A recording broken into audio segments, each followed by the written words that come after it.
we need to talk about Trump's address to Congress. And honestly, it makes perfect sense why the left chose to act the way they acted this evening, because the left is the same party that wants to lower the voting age to 16, right?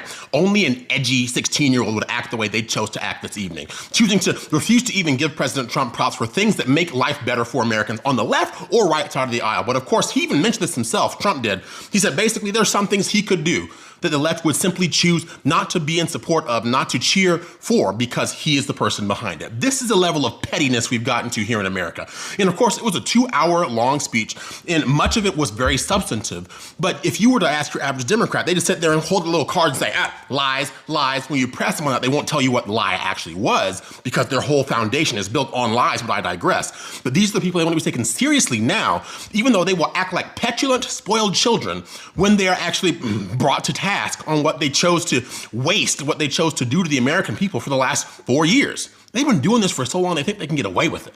And that's the thing that should gall average people, is they sit up there in this House chamber and they refuse to even stand up and cheer or show their condolences for the parents of children who unfortunately lost their lives at the hands of illegal immigrants who shouldn't have been here in the first place. And that's how petty they are. That's how evil they are.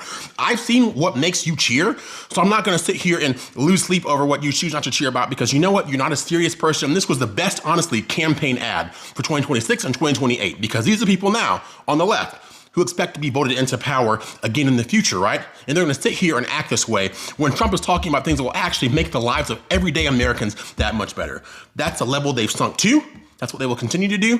And I, for one, am sick of it. And I'm sure you are too, if you have a fully functioning brain.